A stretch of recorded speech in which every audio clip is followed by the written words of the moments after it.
Hello दोस्तों, how to learn YouTube channel में आपका स्वागत है। दोस्तों आज की इस वीडियो सीरीज में हम लेकर आए हैं आपको टेंस बनाना सिखाएंगे। अगर दोस्तों आपको कुछ भी नहीं आता, यानी कि आपको टेंस के बारे में तनिक भर भी कुछ भी नहीं मालूम है, तो मैं आपको बताऊंगा आज। ठीक है, आज की इस वीडियो के अंदर मैं आपको बताऊंगा आप टेंस के एकदम से मतलब ऐसे जानकार बन जाएंगे, ये कह लीजिए आप वैज्ञानिक बन जाएंगे टेंस के। जी हाँ दोस्तों, कुछ ऐसी ट्रिक मैं आपके साथ शेयर करूंगा इस वीडियो में।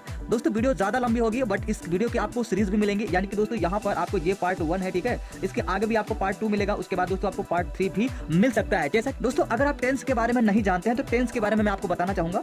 टेंस का मतलब होता है काल। ठीक है दोस्तों, काल, ये इसको आप हिंदी में कह सकते हो काल। ठीक है, और काल का मतलब क्या होता है दोस्तों? समय होता है। ठीक है, क्या होता है? समय होने आती है, मतलब किसी की मतलब डेथ हो जाती है। ठीक है, तो वो क्या कहते हैं, मतलब गांव में ही कहते हैं ना कि इनका काल आ गया था भैया, तो इसलिए चल पड़े, है ना।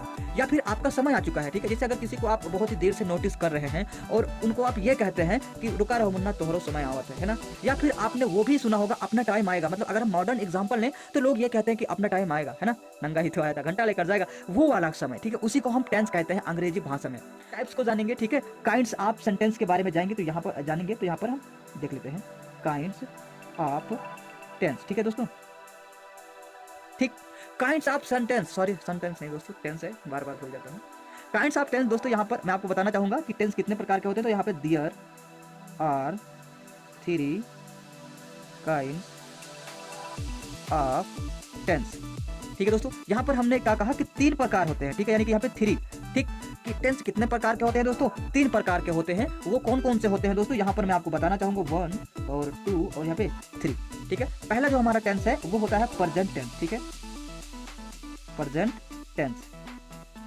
अब ये प्रेजेंट टेंस क्या होता है दोस्तों? यहाँ पर जो अभी आप वीडियो इस समय देख रहे हो, इसको हम प्रेजेंट टेंस कहते हैं। अगर हम हिंदी में बात करें तो इसको वर्तमान काल कहते हैं, वर्तमान काल।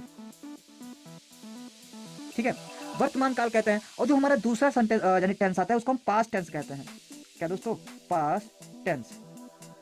अगर हम इसकी हिंदी की बात करें तो इसकी हिंदी होती है भूतकाल। ठीक है, भूतकाल। अब दोस्तों आप ये जो भूत का मतलब समझ रहे हो ना, ये वाला भूत नहीं है। इसको मतलब भूत मतलब वो होता है जो बीत गया हो, यानी कि हमारे साथ वो गुजर चुका हो, उसको हम भूतकाल कहते हैं। ठीक है, और अगला जो हमारा टेंस आता है वो होता है फ्यूचर टेंस। ठीक है, FUTURE। इसको आप अगर हम शुद्ध भाषा में पढ़ें तो ये फटूरे लिखा हुआ है, लेकिन इसको हम फ्यूचर टेंस कहते हैं। आप फटूरे कभी भी मत पढ़ना। इसका हिंदी होता है भविष्य काल। ठीक है, भविष्य काल मतलब दोस्तों होता है आने वाला काल। ठीक, तो यहाँ पर हम लिख देते हैं भविष्य काल। ठीक, ये हुआ, यानी कि टेंस के बारे में हमने सीखा कि टेंस कितने प्रकार के होते हैं। टेंस 3 प्रकार के होते हैं। अब दोस्तों टेंस 3 प्रकार के तो होते हैं। सबसे पहले हम जानते हैं प्रेजेंट टेंस क्या होता है। ठीक है, सबसे पहले अगर हम प्रेजेंट टेंस के बारे में बात करें, ठीक है, तो यहाँ पर हम हेडिंग डाल लेते हैं प्रेजेंट। दोस्तों अगर आपको इसमें स्पेलिंग समझ में ना आ रही होगी ना, तो आप हमें कमेंट बॉक्स में बता देना। मैं यहाँ पर कर्सिव नहीं लिखूंगा, आपको थोड़ा वैसे वैसे लिखेंगे। ठीक है, वर्तमान काल। ठीक है, चलिए वर्तमान काल हो गया। यहाँ पर सबसे पहले इसके बारे में हम पहचान जानते हैं। ठीक है, पहचान की पहचान क्या आ सकती है इस काल में। ठीक है, तो पहचान दोस्तों अगर हम पहचान के बारे में बात करें तो इस प्रकार के वाक्यों के अंत में, यानी कि दोस्तों प्रेजेंट टेंस के वाक्य के अंत में क्या आता है दोस्तों? है आता है। ठीक है, है आता है, और फिर हो आता है, और हूँ आता है। ठीक है, यानी कि इतना हमारा इसका क्या हो गया? पहचान हो गया। हम कैसे पहचानेंगे कि हमारा कौन सा टेंस है? तो हम यहाँ पर वाक्यों के अंत में देखेंगे है, हो, हूँ, यानी कि इतने शब्द आ सकते हैं हमारे प्रेजेंट टेंस में। ठीक है, सॉरी, प्रेजेंट टेंस में इतने प्रकार के हमारे लास्ट में हमें सिंबल मिल सकते हैं पहचानने के लिए कि ये कौन सा टेंस है। जैसे कि हम लिख दें मैं जाता हूँ, जाता हूँ। ठीक है, यहाँ पर तो आप जा रहे हो, यानी कि हम जा रहे हैं, तो भैया जा रहे हैं आपसे क्या है ना। चलिए अब यहाँ पर मैं लिख दूँ मैं पढ़ाता हूँ, मैं पढ़ाता हूँ। या फिर मैं लिख दूं आप पढ़ते हो, आप पढ़ते हो। ठीक है, कुछ इस तरह से दोस्तों। यहाँ पर आपने देखा कि सारे में यानी कि प्रेजेंट टेंस जो भी होगा उसके लास्ट में क्या आएगा दोस्तों? आएगा, हूँ आएगा, आदि शब्द आ सकते हैं। यानी कि इस प्रकार के वाक्यों के अंत में इतने शब्द आते हैं, वो हमारा क्या हो जाएगा दोस्तों? प्रेजेंट टेंस हो जाएगा। ठीक है, आते हैं। ठीक है, हम पास्ट टेंस की बात करते हैं कि पास्ट टेंस में पहचान कैसे आएगा, यानी कि हम कैसे पता पाएंगे कि ये पास्ट टेंस में हमारा सेंटेंस या फिर जो है प्रेजेंट टेंस में, है ना। तो इस प्रकार के वाक्यों के अंत में दोस्तों आएगा था। ठीक है, फिर आएगा थी, फिर दोस्तों आएगा थे, यानी कि यही तीनों शब्द आ जाएंगे। जैसे ये तीनों शब्द हमें मिलते हैं कहीं पर भी किसी भी सेंटेंस में, हम तुरंत कह देंगे कि ये जो हमारा टेंस है वो पास्ट टेंस है। ठीक है, अब बात आती है फ्यूचर टेंस की, यानी कि कुछ एग्जांपल देख लेते हैं।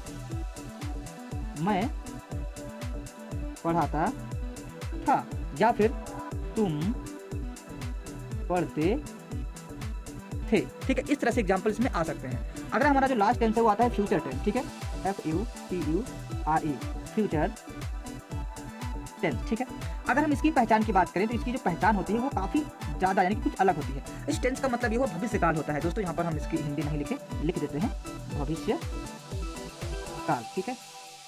चलिए, भविष्य काल। अब ये हमारा हो गया फ्यूचर टेंस। इसकी पहचान के बारे में बात करें तो इसके लास्ट में यानी कि इस प्रकार के वाक्यों के अंत में आएगा गा, गी, गे। यानी कि इसके अगर हम एग्जाम्पल की बात करें तो यहाँ पर मैं यानी कि चलिए मैं पढ़ाऊंगा, ठीक है दोस्तों, पढ़ाऊंगा। लास्ट में गा आया, हमें पता हो गया कि ये फ्यूचर टेंस है। उसके बाद दोस्तों यहाँ पर तुम पढ़ोगे, पढ़ोगे, ठीक है। ये भी हमारा क्या हो गया, गे आ गया लास्ट में, ये भी क्या हो गया, फ्यूचर टेंस हो गया।